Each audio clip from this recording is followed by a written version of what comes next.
예, 안녕하십니까. 율촌 노동팀장 조성욱 변호사입니다. 이번 저희 율촌 통상임금 대법원 전원합의체 판결 해설, 예상되는 분쟁 및 기업의 대응 방안 세미나에 이렇게 많은 관심을 가지고 참여해 주셔서 대단히 감사합니다. 지난해 12월 19일 대법원은 전원합의체 판결로서 통상임금의 개념을 재정립하였습니다. 우선 재직자 지급일 조건이 붙은 정기상여금의 통상임금성을 부정하였습니다. 그리고 이러한 새로운 법리는 원칙적으로 소급표가 제한된다고도 하였습니다. 이번 대법원 판결은 향후 우리 기업의 노사관계와 임금지급 관행에 큰 영향을 주고 관련 분쟁도 증가할 것이 예상됩니다. 이번 세미나에는 이러한 재반 사정을 반영해서 정말로 많은 분들이 신청을 해주셨습니다. 근 3,000명에 달하는 분들이 신청을 해주셨고 질문도 근 200개에 달합니다. 이번 세미나가 여러분의 새로운 통상임금 법리에 관한 여러분의 궁금증을 해소하고 앞으로의 변화를 대비하는 좋은 기회가 되기를 바랍니다. 그러면 오늘 세미나의 순서를 소개하도록 하겠습니다. 이번 세미나는 우선 첫 번째로 40분에 걸쳐서 통상임금 대법원 전원합의체 판결 해설을 주제로 이명철 변호사님께서 말씀을 해주시겠습니다. 그리고 곧바로 뒤이어서 두 번째 세션으로서 전원 판결이 기존 통상임금 분쟁에 미치는 영향을 주제로 최진수 변호사님께서 말씀을 해주시겠습니다. 세 번째로는 새로운 분쟁 양상 및 임금체계 개편 등 기업 대응 방향을 주제로 이광선 변호사님께서 말씀을 해주시겠습니다. 그리고 마지막으로는 약 30분에 걸쳐서 여러분들께서 주신 근 200개의 질문 중에서 8개를 선정해서 저희가 종합 Q&A를 준비하였습니다. 이 시간이 부디 유익한 시간이 되기를 바랍니다. 그러면 이것으로 소개를 마치고 첫 번째 세션 통상임금 대법원 전원합의체 판결 해설을 주제로 하는 발표가 있겠습니다. 이명철 변호사님께 마이크를 넘기겠습니다. 네, 방금 소개받은 법무법인 율촌 이명철 변호사입니다. 저는 통상임금 대법원 전원합의체 판결 해설 세션을 맡았습니다. 잘 아시다시피 작년 10월 19일 날 대법원에서는 두 건의 전합 판결을 선고했습니다. 아마 제 주관적인 생각으로는 그 근래 몇 년간 이 노동사건 판결 중에서 가장 주목받고 또 실제 그 기업 현장에 가장 파급력을 많이 미치는 판결이 아니었나 생각해 봅니다.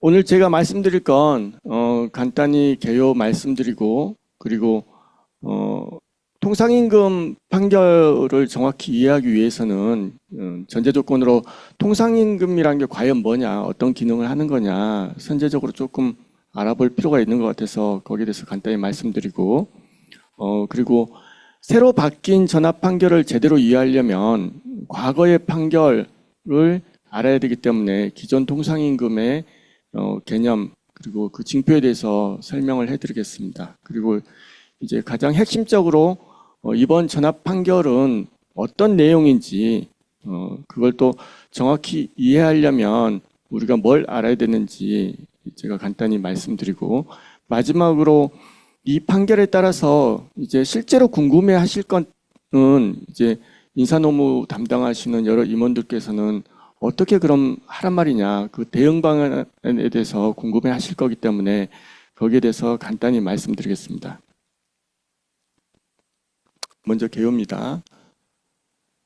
이번 전합 판결의 대상 사건 두 건이었는데요. 하나는 하나생명보험 사건이고 이게 메인 사건이라고 할 수 있습니다. 그 쟁점은 재직조건부 상여금이 과연 통상임금이냐인데 이제 이 하나생명에서는 연 9번에 나눠가지고 짝수달하고 설, 추석, 하계 이렇게 나눠서 기준임금의 850%를 상여금으로 지급하고 있었습니다. 근데 문제는 여기에 지금 빨간색으로 적어놓은 것처럼 현재 재직 중인 직원의 하나에 지급한다. 지급을 이전에 퇴직한 직원한테는 지급하지 않는다라는 조건이 붙어 있습니다. 이른바 재직 조건인 거죠. 그래서 이제 과거 2013년 전원합체 판결에 따르면 이제 고정성이 문제되는 그런 쟁점이 있었습니다. 그리고 두 번째로는 이제 기관장에게 성과급을 지급했는데 실적에 따라서 얼마씩 지급하고 실적이 가장 안 좋더라도 최소 월 20만 원을 보장했습니다. 심지어는 이제 기관장을 내려놓은 다음에도 일정 기간은 20만 원을 보장해주고 있었습니다. 이런 성과급 그 자체의 통상임금성 그리고 최소 지급번의 통상임금성이 두 번째 쟁점이었습니다. 이제 두 번째 사건으로 현대차 사건인데 똑같이 이제 고정성이 쟁점이긴 한데 이건 재직 조건 사건이 아니고 이른바 근무일수 조건부 상여금의 통상임금성이 문제였습니다. 마찬가지로 기준임금의 750%를 격월 그리고 설 추석 하기 휴가 이렇게 나눠서 지급했고요. 여기에는 재직 조건이 아니라 15일 미만 근무한 근로자에게는 지급하지 않는다는 조건이 붙어 있었습니다. 과연 이런 조건이 붙어 있을 때 이런 상여금을 통상임금이라고 할 수 있느냐, 이게 이제 하급심에서 다퉈졌고요. 이번 전합 판결에서 결론을 내렸습니다. 두 사건의 전원합치 판결의 결론부터 말씀드리면 하나생명보험 사건에서 이제 2013년 판결에서 개념적 징표로 제시했던 정기성, 일률성, 고정성 중에서 고정성이라는 징표 자체를 아예 없앴습니다. 폐기했습니다. 더 이상 고정성은 생각하지 말아라 라는 판결이고요. 두 번째 현대자동차 사건에서는 이제 고정성 폐기의 효과로서 이제 일정 근무일수 조건 중에서 소정근로일수 이내로 정해진 경우에는 통상임금성이 긍정되지만 소정근로일수를 초과하는 근무일수가 붙어 있을 때 그 조건을 충족하지 못할 수 있기 때문에 이런 경우에는 통상임금성을 부정한다 이런 결론을 내렸습니다. 왜 이렇게 했는지는 뒤에서 다시 말씀드리겠습니다. 두 번째, 통상임금의 기능과 과거 판결에 따를 때 통상임금의 개념에 대해서 살펴보겠습니다. 이제 흔히 판결에서 통상임금이란 이제 법정 수당 산정을 위한 도구 개념이다 이런 표현을 하는데 이제 이 말을 잘 이해하는 게 되게 중요합니다. 여기서 먼저 법정 수당은 법에 정해진 수당이란 뜻이고 반대말은 약정 수당이겠죠. 그리고 통상임금이란 건 이걸 산정해 내기 위한, 즉 계산해 내기 위한 도구로 쓰이는 개념일 뿐이다. 이렇게 보고 있습니다. 그래서 흔히 이제 우리 회사에 통상임금 소송 들어왔어, 예를 들어서 평균임금 소송 들어왔어 이렇게 표현을 하지만 근로자들이 청구하는 것은 통상임금 그 자체, 평균임금 그 자체라기보다는 법정 수당이나 퇴직금 같은 임금 그 자체입니다. 이제 우리 근로기준법이 정하고 있는 이 도구 개념 두 가지 중에서 통상임금과 평균임금으로 나뉘는데 이제 기계적으로 퇴직금은 평균임금, 연장야간 휴일근로수당은 통상임금 이렇게 외울 수도 있지만 왜 이렇게 나눠놨는지 그 이유를 이제 간단히만 보면 법정 수당에 대한 기본적인 도구 개념은 통상임금입니다. 그래서 원칙적으로는 통상임금인데 이제 퇴직금이나 휴업수당, 예를 들어서 어떤 근로자가 재해를 당했다, 산재를 당했다 이랬을 때 지급하는 그 이제 임금은 기존에 유지해왔던 생활을 그대로 보장해주는, 유지할 수 있는 정도의 수준이어야 된다. 그러니까 실제로 받았던 임금을 그대로 받게 해주자. 이런 차원에서 통상임금보다는 좀 더 두텁게 보호하려는 차원에서 만들어낸 개념이 평균임금입니다. 그래서 대부분의 법정수당으로는 통상임금이 먼저 사용되고 이제 가장 전형적인 통상임금 소송은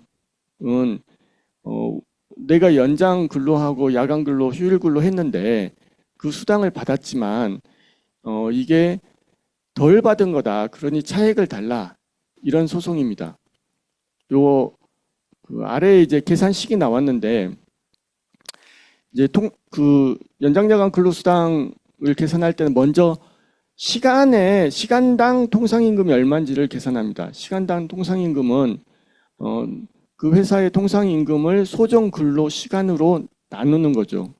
그리고 여기에 뭐 150%든 이런 가산율을 적용하고, 그리고 실제로 이제 연장야간 휴일 근로를 몇 시간 했는지를 곱해서 수당을 계산을 합니다.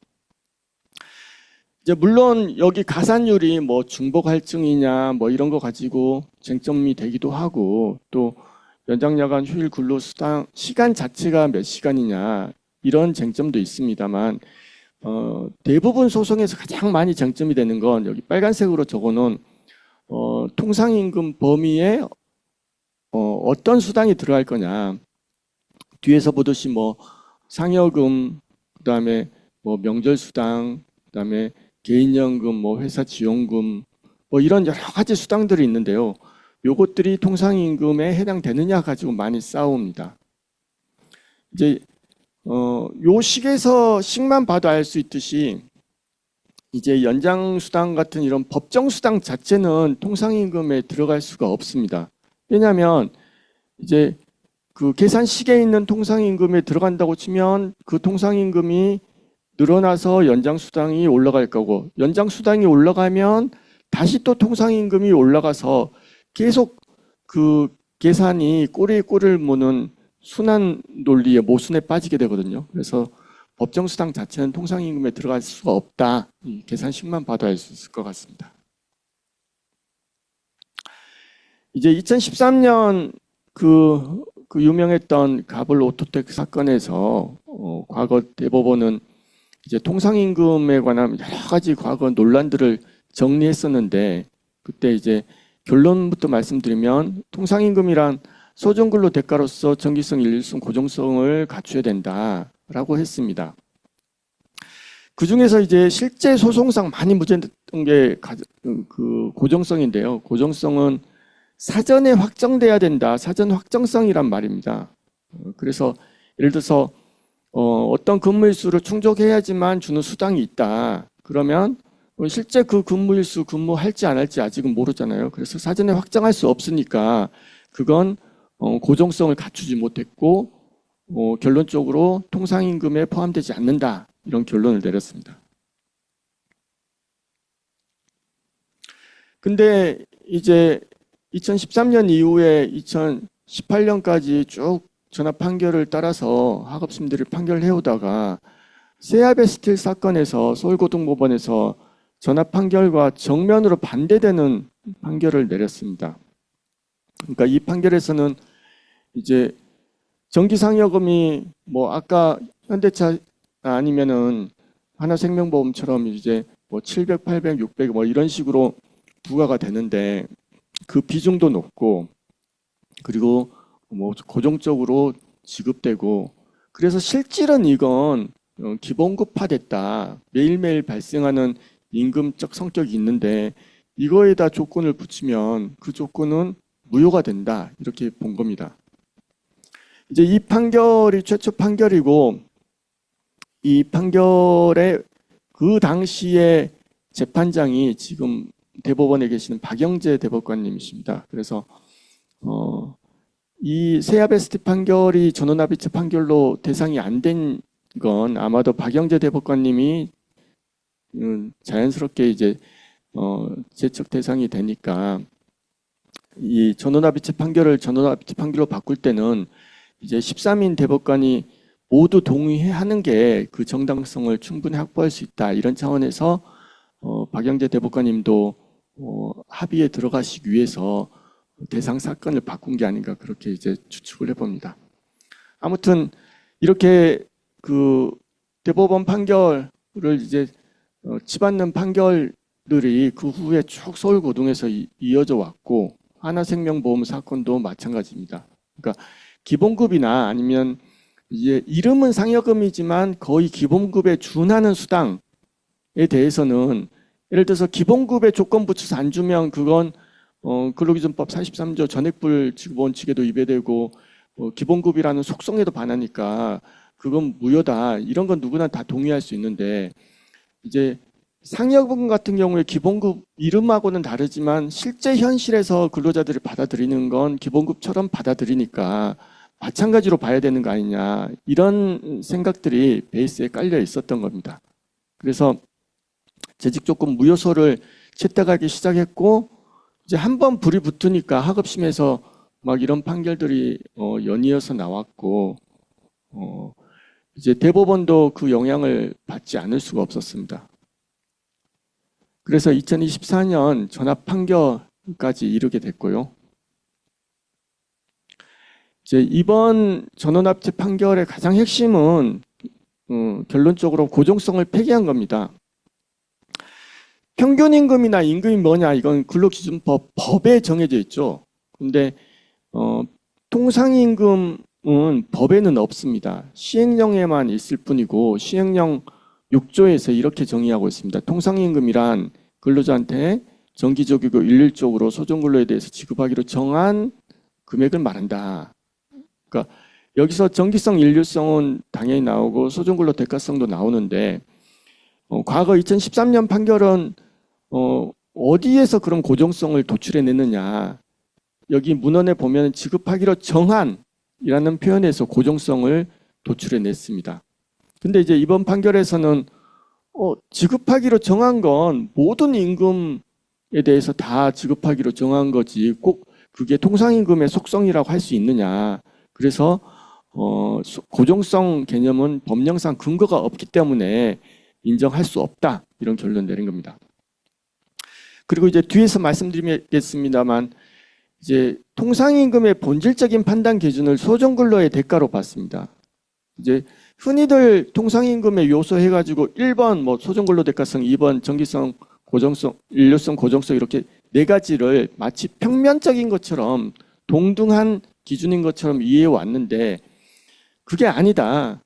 가장 중요한 건 소정근로 대가성이고 그리고 정기성과 일률성은 소정근로의 대가가 뭔지 그걸 이제 쉽게 알아내기 어려우니까 그냥 그걸 판단하기 위한 하나의 징표로서만 작용할 뿐이다. 이런 결론을 내린 거죠. 이른바 이게 이제 소정근로 대가 본질설의 영향을 받았는데요. 제가 대법원에 근무할 때 그 당시 계셨던 김선수 대법관님께서 이런 주장을 하셨고 그리고 이제 소정근로 대가 본질설은 쉽게 말하면 뭐냐면 정기성, 일률성, 고정성 다 필요 없다. 통상임금은 하나의 판단 기준인 소정근로 대가성이 있느냐 그거 하나로만 봐야 된다. 이런 주장이 있었습니다. 이제 이번에는 뭐 정기성, 일률성까지 폐기한 건 아니니까 소정근로 대가 본질설을 100% 받아온 건 아니지만 거의 그 핵심 내용을 그대로 받아왔다 이렇게 볼 수 있겠습니다.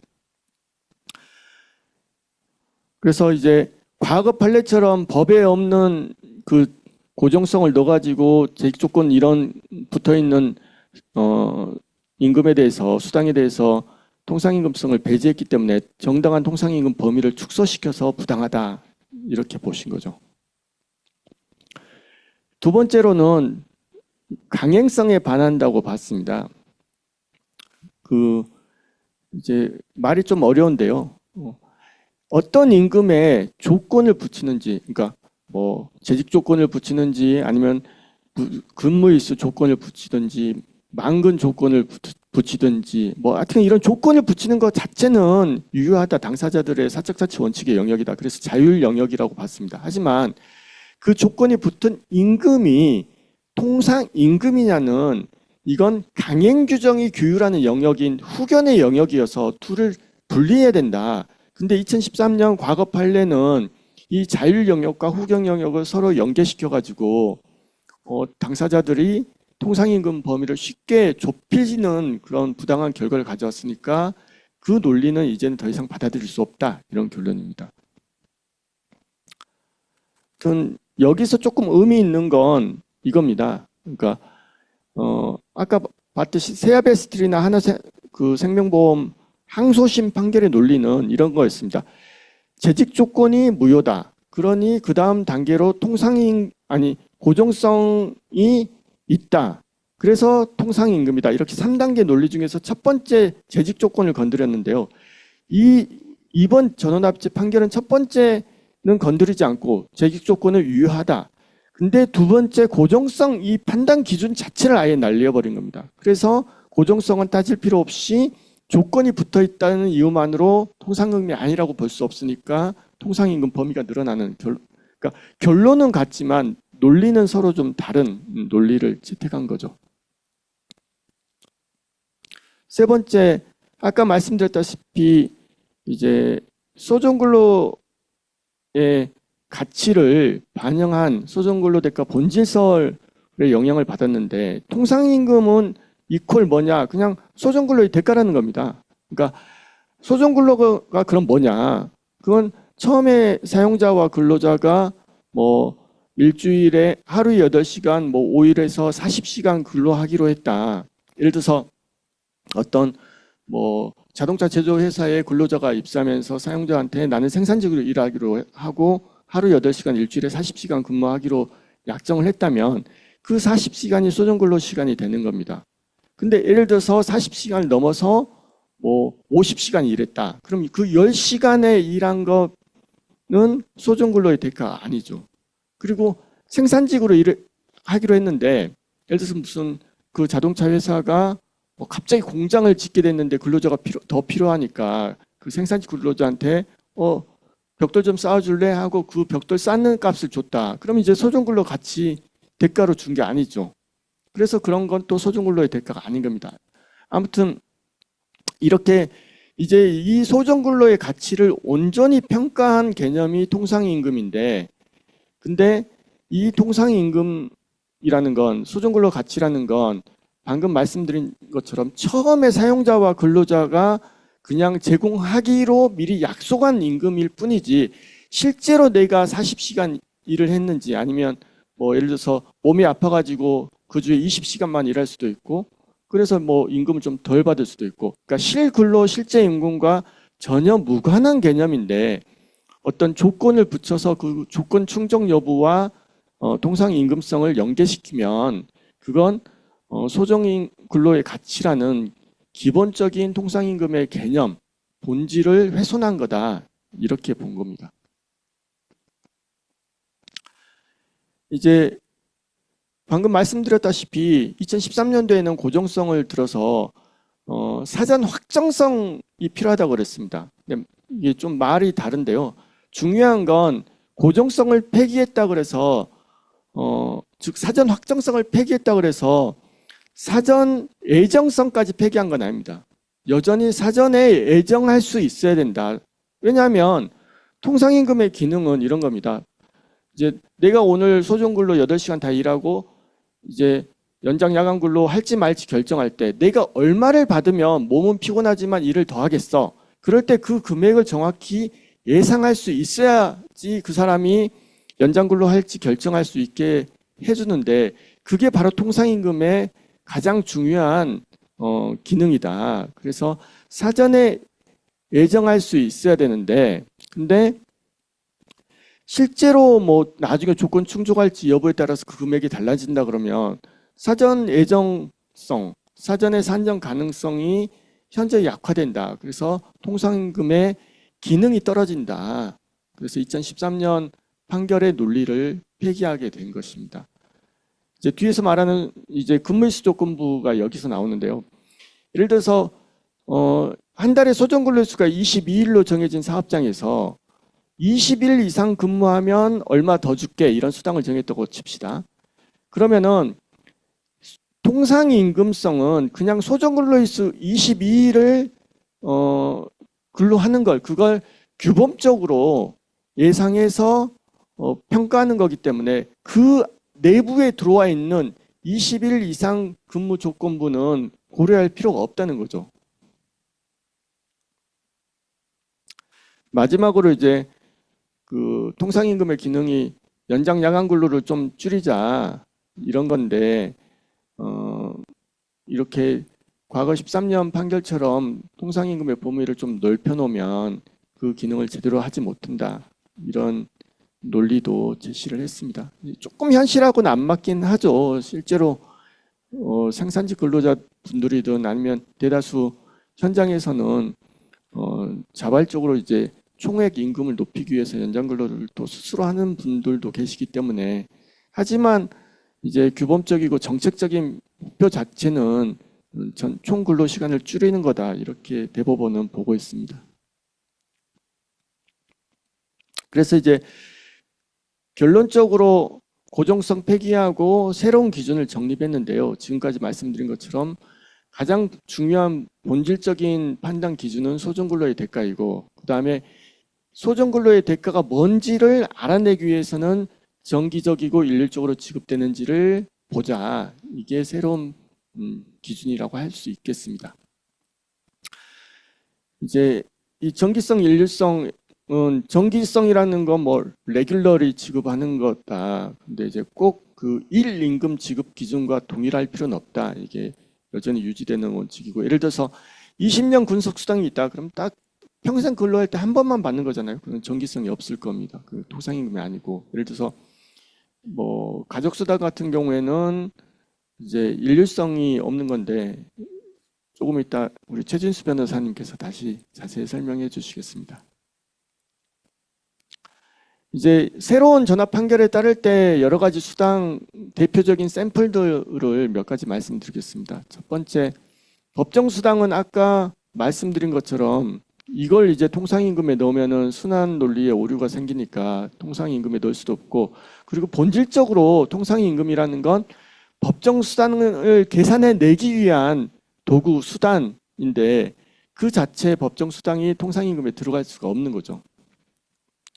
그리고 이제 가장 핫했던 조직조건부 임금도 재직조건이 붙어 있다는 이유만으로 통상임금이 아니라고 볼 수 없다. 뭐 다른 이유 때문에 이제 통상임금이 아닐 수는 있는데, 이 재직조건이 있다는 이유만으로는 통상임금이 아닌 건 아니다.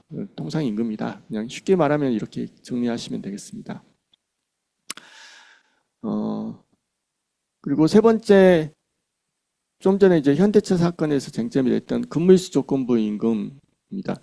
소정근로일수 이내의 근무일수 조건이 붙어 있을 때는 통상임금이라고 봤죠. 왜냐하면 소정근로일수를 제공하면 이 조건 당연히 충족되니까 그건 고려할 필요 없는 조건이 돼버리는 거였고요.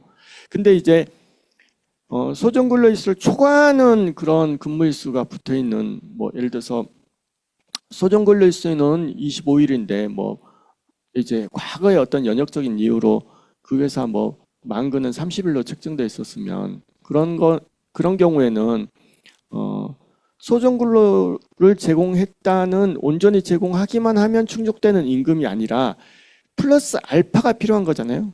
그래서 이런 경우에는 통상임금으로 볼 수 없다. 이렇게 정리를 할 수 있겠습니다.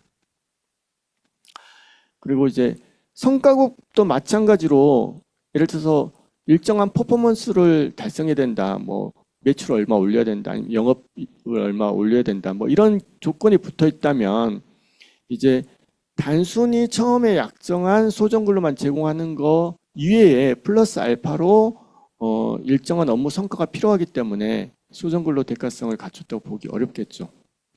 근데 이제 이름은 성과급인데 뭐 근무 실적하고 무관하게 하여튼 일만 제공하면 최소한도의 보장액을 두고 있는 회사도 있습니다. 이런 경우에 그 최소한도의 일정액은 소정근로만 제공하면 당연히 받는 거니까 그런 경우에 통상임금성이 인정되겠죠.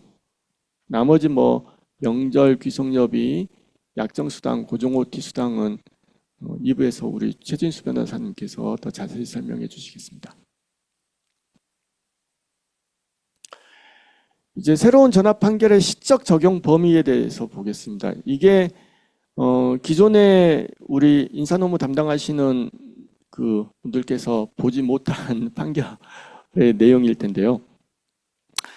그 새로운 법리가 바뀌면 원칙적으로는 이제 모든 사건에 장래 등 과거든 다 적용되는 게 원칙입니다. 하지만 통상임금처럼 어마어마한 파급력을 가지고 회사의 모든 근로자의 임금에 심각한 영향을 미칠 수 있는 걸 이제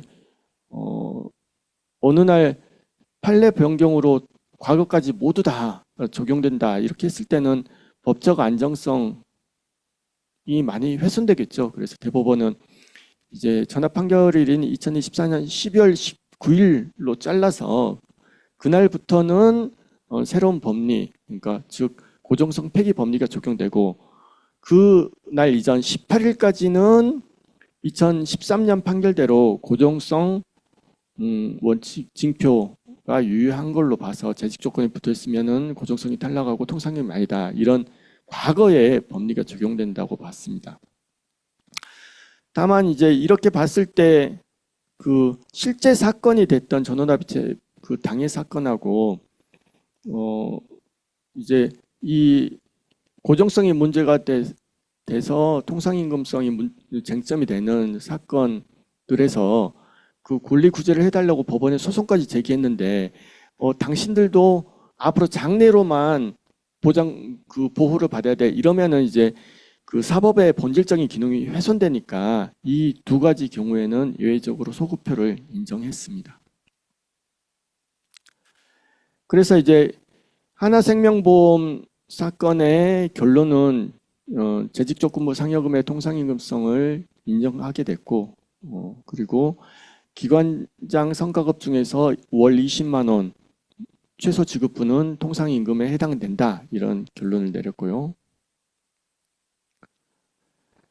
현대차 사건에서는 이제 주 5일제니까 소정근로일수가 당연히 15일보다는 더 높겠죠. 그 초과하겠죠. 그래서 소정근로일수 이내로 들어오는 조건이니까 이런 조건이 붙어 있더라도 고정성은 따지지 말고 통상임금성을 판단해라. 즉 통상임금성이 긍정된다. 이런 결론을 내렸습니다.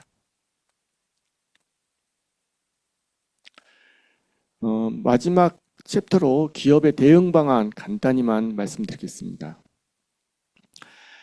먼저 이제 이 전원합치 판결 끝나고 나서 어떤 기자님한테 전화 받았는데 첫 번째 질문이 소송 대란이 일어날 것 같습니까? 원래 이제 기자님들은 막 사건이 커지고 막 이러면 조금 이렇게 이슈화 되니까 좀 그런 걸 기대하시고 질문을 하셨는데 결론은 아니겠죠. 왜냐하면 2024년 12월 18일까지 뭐 연장근로수당 이렇게 법정수당 추가 지급하라 이런 통상임금 소송 제기하더라도 전원합의체 판결이 이미 소를 제기한 사람들 말고는 새로운 소송을 제기한 사람들한테는 과거의 판례가 적용된다 이런 결론이고 2024년 12월 19일 이후부터만 새로운 법리가 적용된다고 했기 때문에 그런 소송을 설사 내더라도 새로운 소송에서는 법원은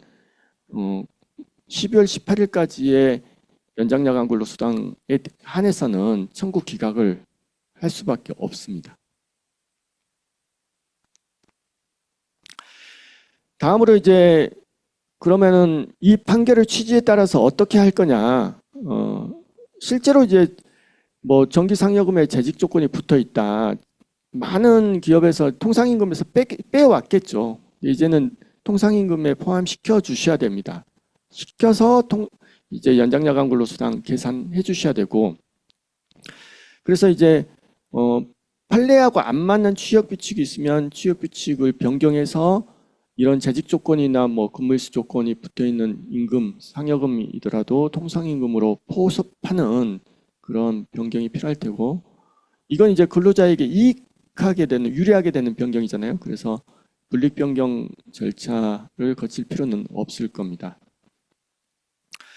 그리고 이제 또 하나 궁금해하실 게 근데 이제 판례가 12월 19일로 이렇게 딱 날을 잘라가지고 기준을 설정해 줬는데 우리 회사는 임금 산정 기준이 뭐 그 월말이다 아니면 월초다 뭐 그럴 수 있잖아요. 그래서 계산도 너무 복잡하고 하니까 노조하고 협의해서 뭐 2025년 1월 아니면 2월 뭐 준비 기간 거쳐서 그때부터 통상임금을 확대하는 걸로 새로운 법리 따르는 걸로 새롭게 이제 합의를 해서 할 수 있느냐? 결론은 안 됩니다. 그러니까 안 된다는 게 아니고 이제 그런 합의는 할 수 있죠. 근데 이게 유효한지 나중에 소송이 제기되면 법원에서는 무효라고 판결을 할 겁니다. 왜냐하면 통상임금의 개념은 근로기준법이 정하는 개념적 강행적 규정의 영역에 속하는 겁니다. 후견이라고 아까 말씀드렸잖아요. 후견의 영역. 그래서 그 강행 규정과 다르게 아무리 근로자 노동조합이 동의해서 합의하더라도 그건 다 무효가 될 겁니다. 다만 이제 이 통상임금을 어떻게 설정하는지를 법과 다르게 합의하는 건 무효지만 그걸 통해서 계산해낸 어떤 법정 수당이 연장야간 근로 수당이 이제 계산됐으면 그 수당 자체를 포기할 수 있느냐 사전에 일부 그건 좀 다른 문제입니다. 그러니까 논의의 범주가 다른 문제라고 할 수 있습니다. 그리고 아까도 말씀드렸다시피 이제 이번 판결의 또 큰 의미는 재직 조건 그 자체를 유효하다고 본 겁니다. 그러니까 세아베스트리나 하나생명보험, 서울고등법원 항소심 판결하고는 다르게 본 거죠. 그래서 예를 들어서 그 짝수달 말일에 지급하는 정기상여금에 재직 조건이 붙어 있다. 그러면은 이 정기상여금을 통상임금에 넣어야 됩니까? 안 넣어야 됩니까? 이제는 넣어야죠. 새로운 판례에. 그러면은 어떤 근로자가 4월 20일 날 퇴직을 했어요. 그러면은 4월 달에 지급하는 정기상여금을 줘야 됩니까? 안 줘도 됩니까? 줄 필요는 없는 겁니다. 왜냐하면 재직 조건 그 자체는 유효하게 살아 있으니까요.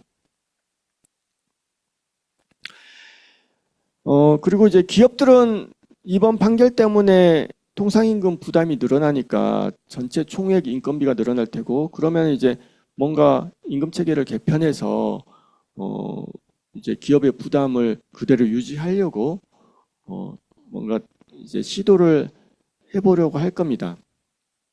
그러니까 예를 들어서 무슨 이제 정기상여금에 재직 조건이 붙어 있었는데 이제 통상임금에 들어가니까 그걸 없애고 성과급으로 바꾸면 어떨까 이런 생각을 하실 수 있는데요.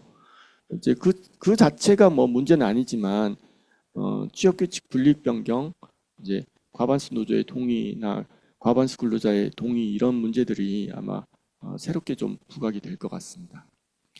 그리고 이제 또 하나 조심해야 될 건 이번 판결에서 보니까 소정근로일수보다 이제 근무일수를 더 그러니까 조건을 늘려서 그 근무일수 조건을 설정하면 통상임금이 아니라더라. 우리도 그렇게 바꿔보자 이렇게 생각하실 수도 있는데요. 이렇게 강행 규정을 잠탈할 의도로 새롭게 부과하는 조건은 무효라고 판결이 될 겁니다. 그것도 조심하셔야 되고요. 마지막으로 지금 뭐 이른바 경영 성과급 뭐 PSPI 그 프라핏 쉐어링이나 아니면 프로덕티비티 인센티브 이런 것들이 평균 임금 퇴직금 계산할 때 들어가느냐 이게 이제 쟁점이 된 사건들이 하급심에도 있고 대법원에도 있고 실제로 뭐 그 많은 대기업들이 지금 이 쟁점이 좀 걸려 있는데요. 이제 이번 판결에서 성과급이 기본적인 원칙적으로는 그러니까 통상임금이 아니다라고 하면서 이제 마치 그 은연중에 임금성은 긍정하면서 통상임금만은 아니다 이렇게 판결한 거 아니냐. 그래서 이게 이제 경영성과급의 평균임금성에 영향을 주는 거 아니냐 이렇게 생각하실 수도 있는데 제 사견으로는 그렇진 않은 것 같습니다. 전혀 별개의 쟁점이고요. 직접적인 관련은 없습니다. 예, 이상으로 제 판례 해설 부분은 마치겠습니다.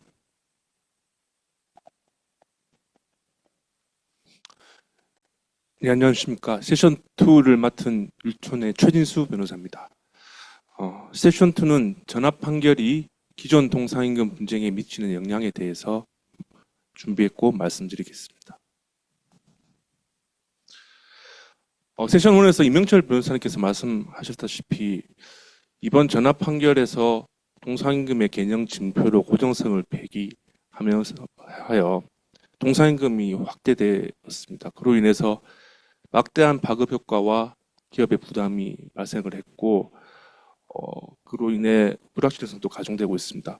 그렇지만 전압 판결에도 불구하고 통상임금성이 부정되는 경우는 여전히 있고 전압 판결과 관계없는 법리들은 계속 유지되고 있습니다. 제가 6가지 이제 쟁점을 잡았는데요. 그 쟁점은 전압 판결에도 불구하고 통상임금성이 계속 부정되는 경우, 전압 판결에도 불구하고 계속 기존 법리가 유지되는 경우, 전압 판결로 인해 변경되는 경우에 관해서 살펴보고 지금 진행 중이거나 앞으로 발생 예정인 분쟁에 대한 기업의 대응 방안에 대해서 같이 한번 모색해 보고자 합니다. 첫 번째로 전압 판결에도 불구하고 통상임금성이 부정되는 경우로는 우선 임금성이 부정되는 경우가 있을 겁니다. 주지하시다시피 통상임금은 근로에 대한 대가인 임금에 해당되는 것을 당연한 전제로 하고 있습니다. 따라서 임금성이 부정되면 일정에게 지급되더라도 통상임금성이 부정됩니다. 2019년에 복지포인트에 관한 대법원 전원합헌 판결이 복지포인트의 임금성을 부정하면서 그의 논리적 기결로 통상임금성까지 같이 부정했습니다. 원심 판결은 당시 복지포인트의 임금성과 통상임금성을 같이 인정을 했었는데요. 2019년 대법원 판결에서 복지포인트가 임금이 아니기 때문에 당연히 통상임금이 아니라고 판단을 했습니다. 따라서 실제로 지급되는 금품이 임금에 해당되는지가 우선 주된 쟁점이 될 거고, 사용자 입장에서는 그 임금의 요건인 금품 지급 의무의 발생이 있어야 되고, 그 금품 지급 의무의 발생과 근로 제공과의 직접 또는 밀접 관련성이 있는지 이 여부에 관한 요건을 가지고 문제되는 금품이 임금이 해당되지 않는 요소가 있다면 임금성이 부정되는 주장을 할 수 있습니다. 그 대표적인 예로 사용자의 재량 또는 은혜적으로 지급하는 금품은 지급 의무가 일반적으로 보장됩니다. 그래서 취업규칙이나 단체협약, 근로계약의 지급 의무가 규정되지 않고 사용자가 임의로 또는 재량으로 지급하는 금품, 예를 들면 여러 프로그램이 있을 수 있습니다. 그 금품에 대해서는 임금성이 부정된다는 주장을 할 수 있습니다. 그리고 두 번째로 실비변상정 급여는 추가로 근로에 대한 대가로 지급한다기보다는 근로 제공 과정에서 발생한 실비를 변상하는 성격의 급여이기 때문에 임금에 해당되지 않습니다. 예를 들면 자동차를 업무용으로 사용하는 사람의 직원에 대해서 차량 유지비, 유류비를 지급하는 것이거나 점심 또는 저녁을 식사를 하는 근로자에 대해서 식비를 현물로 또는 영수증을 받아서 지급하는 경우는 실비변상점 급여라서 임금성이 부정될 수 있습니다. 다만 예외적으로 실제로 그 해당 명목, 차량을 업무에 사용하지 않거나 실제 식사를 하지 않았음에도 불구하고 일정액을 지급한다면 임금성이 인정될 수 있는 점은 유의할 필요가 있습니다. 다음으로 전압 판결에도 불구하고 통상임금성이 부정될 수 있는 경우는 일률성이 없는 경우입니다.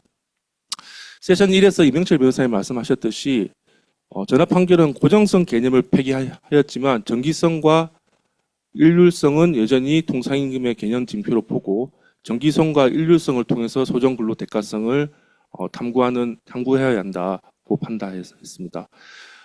이 일률성은 2013년 대법원 판결에서 이제 그 개념에 대해서 기준을 세웠는데요.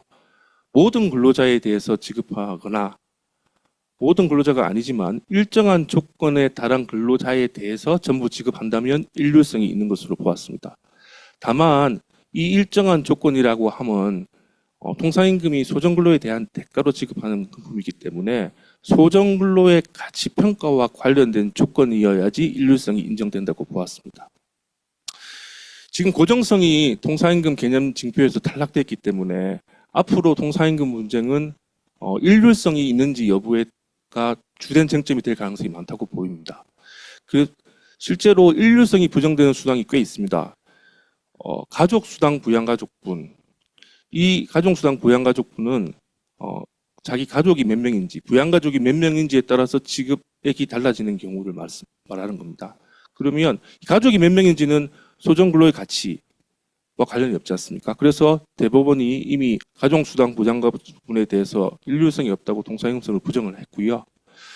다음으로 월차 보정금으로 근로기준법 개정으로 인해서 월차 수당 수당이 폐지되면서 그에 대한 보상으로 월차 수당 보전금을 여전히 지급하고 있는 회사들이 많이 있습니다.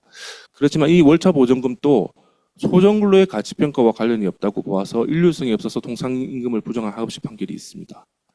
다음으로 개인연금 회사 지원금도 마찬가지입니다.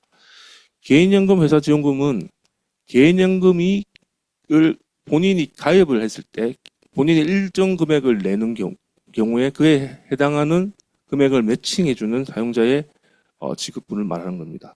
그런데 만약에 개인연금을 근로자가 다른 이유로 가입을 안 하는 경우가 있습니다. 뭐 개인 부담도 있을 수도 있고 연금을 이미 많이 가입한 근로자가 있을 수도 있고 그런 경우에는 회사가 매칭을 안 해주는 경우는 있어서 그럼 개인연금 회사 지원금은 개인연금을 가입하고 가입을 희망하는 근로자에 한해서 지급되는 거기 때문에 소정근로의 가치평가와 관련되지 않는 조건으로 봐서 일률성을 보전한 하급심 판결이 있습니다.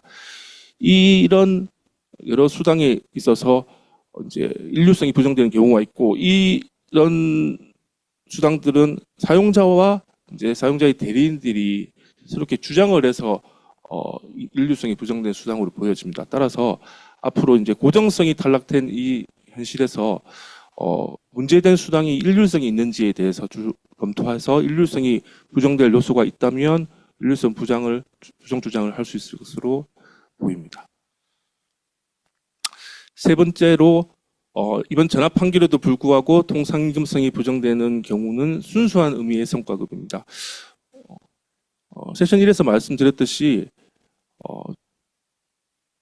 종래 판결도 성과에 따라서 차등돼서 지급하는 성과급은 고정성이 결여된 걸로 봐 통상임금성을 부정했습니다. 근데 이번 전압 판결은 비록 고정성 개념을 폐기했지만 근무자의 근무 실적에 따라 지급하는 성과급은 단지 소정근로를 제공하였다는 이유만으로 지급되는 것이 아니라 업무성과 달성, 평가 결과가 어떤 기준에 있는지에 따라서 지급되므로 소정근로 대가성을 갖추었다고 보기 어려우므로 이런 순수한 의미의 성과급에 대해서는 통상임금이 아니라고 봤습니다.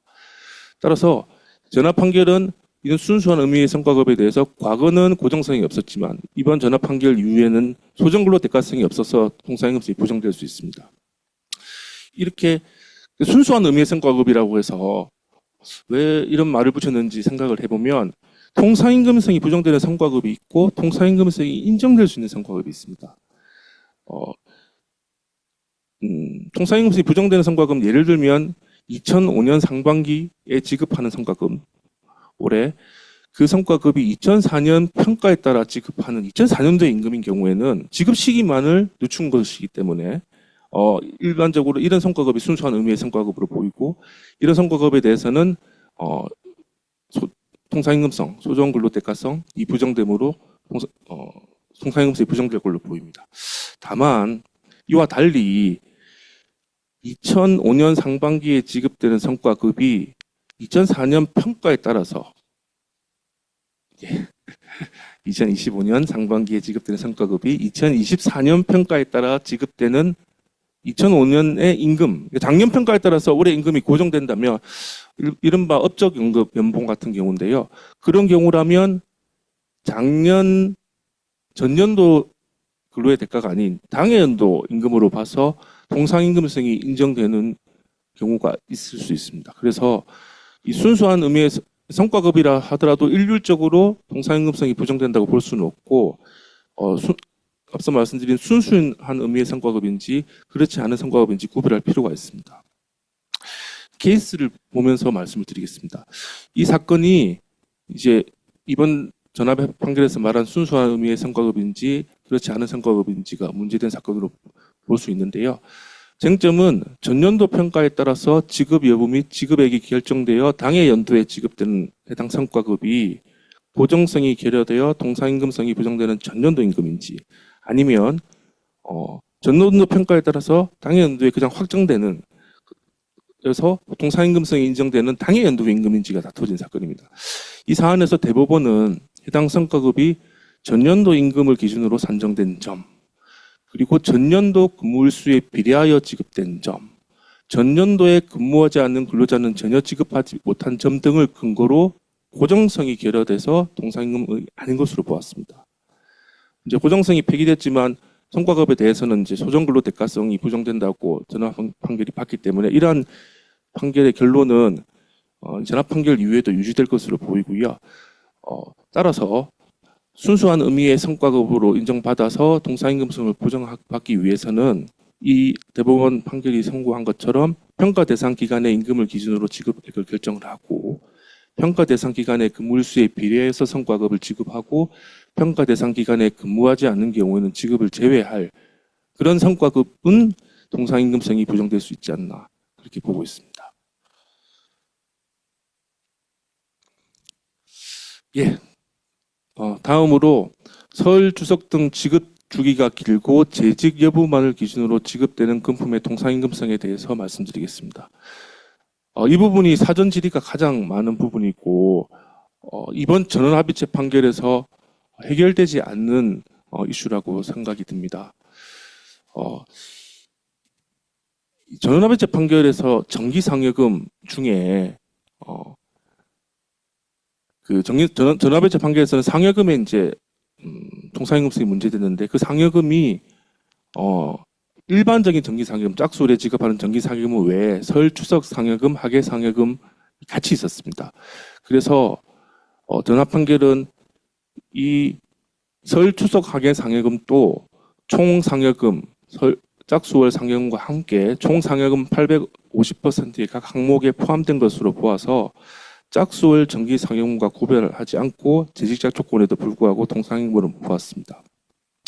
그런데 종래 2013년 대법원 판결을 비롯한 종래 판례에 의하면 오로지 재직 여부만을 기준으로 지급되는 임금, 예를 들면 이제 명절 상여금, 귀향비, 체력 단련비, 여러 가지 이제 재직자 조건이 붙은 일시적으로 지급되는 금품이 있을 겁니다.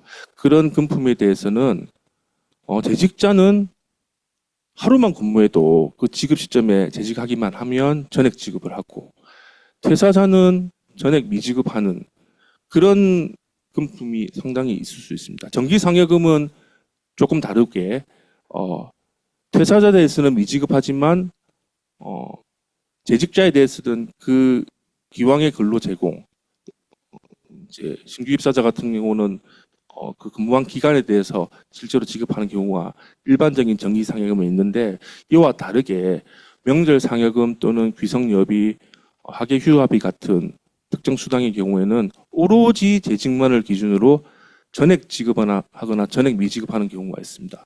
이런 임금에 대해서 종래 판례는 이런 임금은 기왕의 근로 제공 여부를 묻지 않고 재직자에 대해서 전액 지급되므로 소정 근로의 대가성이 부정된 뿐만 아니라 고정성도 결여된다고 해서 통상임금성을 부정했습니다. 그런데 전합 판결은 이런 임금에 대해서 소정 근로 대가성이 고정성은 부정된다고 보았지만 소정 근로 대가성이 부정되는지에 대한 법리 변경을 명확하게 선언하지 않았습니다.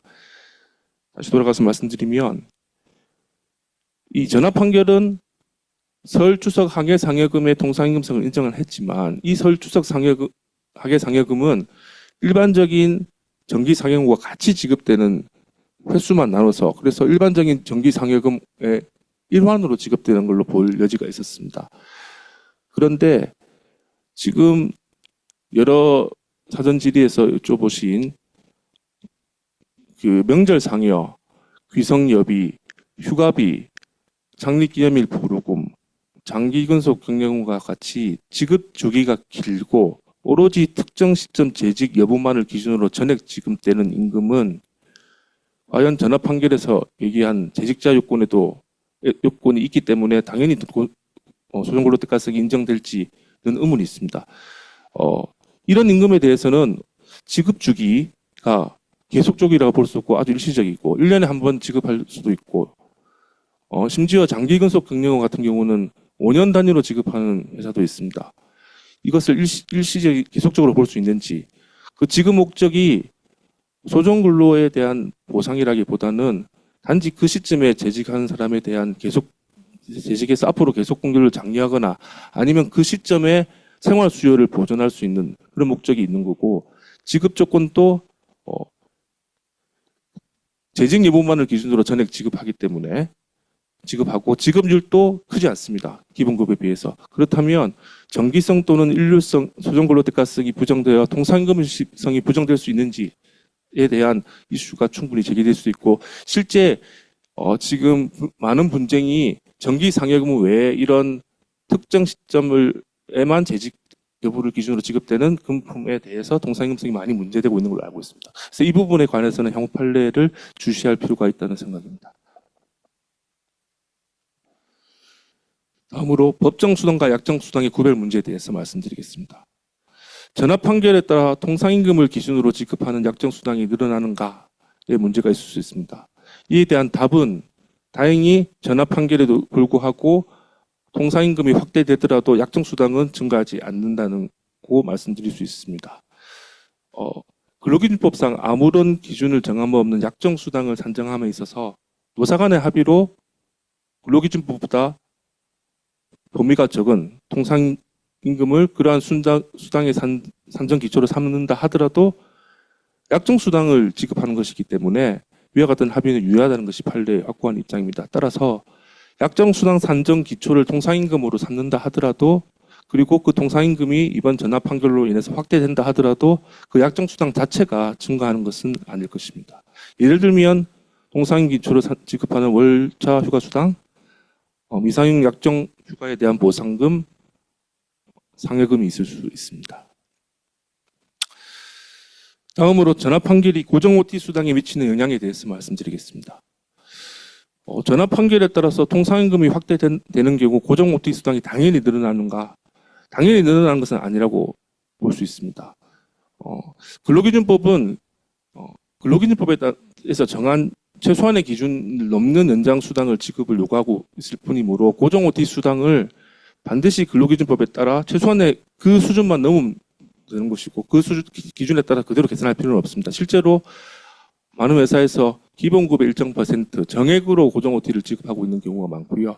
이렇게 기본급의 일정 %와 정액으로 지급하고 있는 고정 OT가 실제로 통상임금을 기준으로 실연장 근로수당을 측정을 해서 산정한 법에 따라 지급해야 되는 법정수당보다 더 상회해서 지급했다면 그러한 고정 OT 약정은 유효하기 때문에 통상임금이 확대된다고 해서 당연히 고정 OT 수당이 늘어난 것은 아닙니다.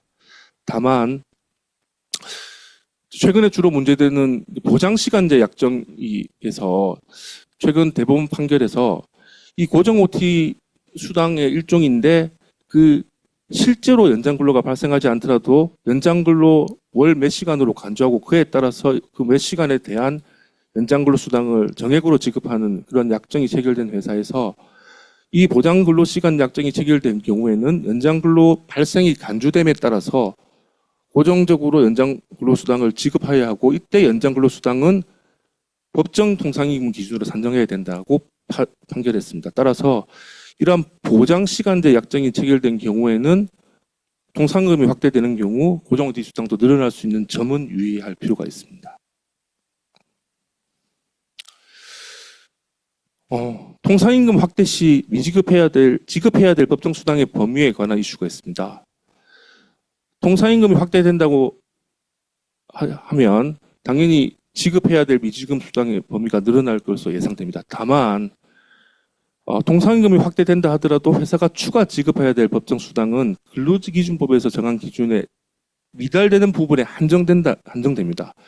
예를 들면 법정수당을 산출하는 과정에서 비록 통상임금 자체는 근로기준법보다 적게 설정했다 하더라도 근로기준법보다 유리한 가산율이나 통상임금 산정 기준 시간수를 적용해서 근로자한테 유리하게, 그런 경우 실제로 지급한 수당을 계산해 보니까 근로기준법보다 유리하거나 조금 못 미치는 경우가 있을 수 있습니다.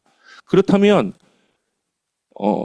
통상임금 확대로 기계적으로 회사가 정한 기준에 따라서 미지급 수당을 줘야 되는 건 아니고, 통상임금 확대가 되는 경우 회사가 정한 나머지 근로자한테 유리한 지급 조건이 아니라 법에서 따른 지급 조건에 따라서 산정해서 비지급한 통상임금과 비교해서 그렇게 산정해서 미지급 수당을 지급하면 됩니다.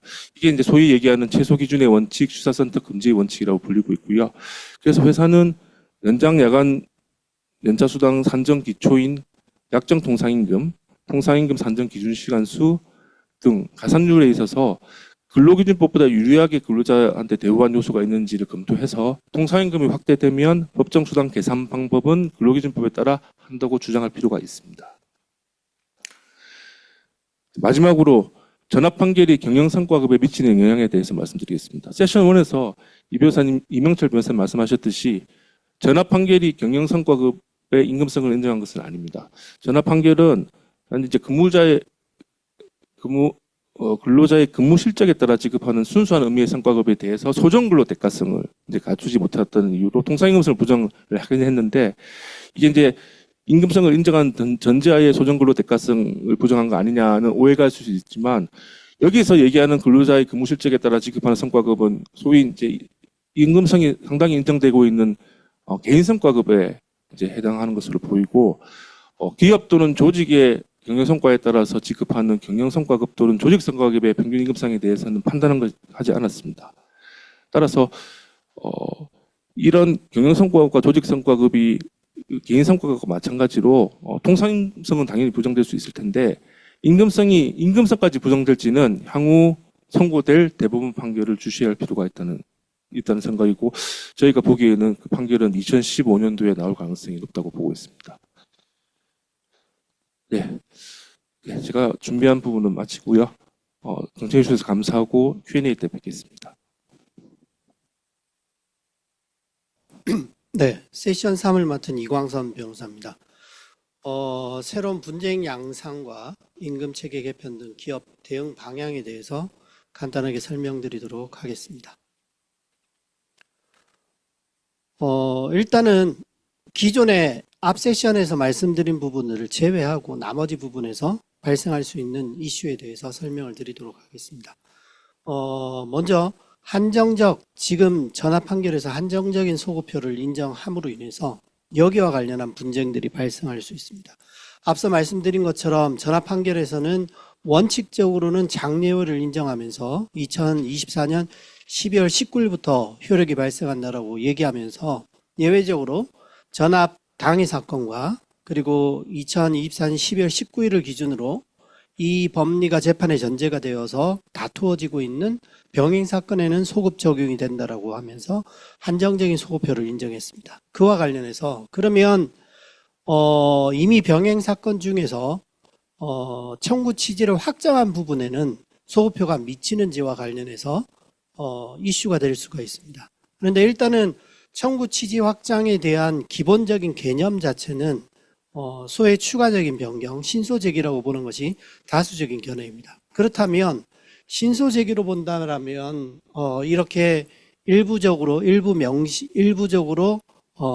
명시해서 일부 청구만을 했을 때에 이제 이 대법 전압 판결 이후에 소를 과거 부분에 대해서 한정적으로 청구했던 부분을 청구 취지를 확장했을 때에 그 부분의 효력이 미치는지가 문제가 될 수가 있습니다.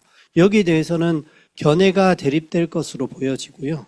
일단은 소급표가 없다라는 견해는 기본적으로 청구 취지 확장은 소의 추가적인 제기로 봐서 신소 제기로 보기 때문에 여기는 소급표가 미치지 않을 것이다 라는 견해가 나올 것 같고, 반대로 소급표가 미친다는 견해는 기본적으로 비명시적인 청구는 일부만 청구해도 전부의 효력을 미치는데 명시적인 일부 청구에만 불리하게 미친다는 것은 타당하지 않고, 그리고 일부 명시적인 일부 청구의 경우에도 시효 중단의 효력은 전부에 미친다는 점들을 근거로 해서 아마 전체에 대해서 청구 취지를 확장하더라도 전체에 대해서 소급표가 미친다는 이런 견해가 있을 수 있을 것 같습니다. 근데 어쨌든 전압 판결의 취지들을 보자면 기본적으로는 병행 사건 당사자들이 소를 적극적으로 제기해서 법률 관계를 다투고 있는데도 종전 판례 법리에 따라서 규율하는 것은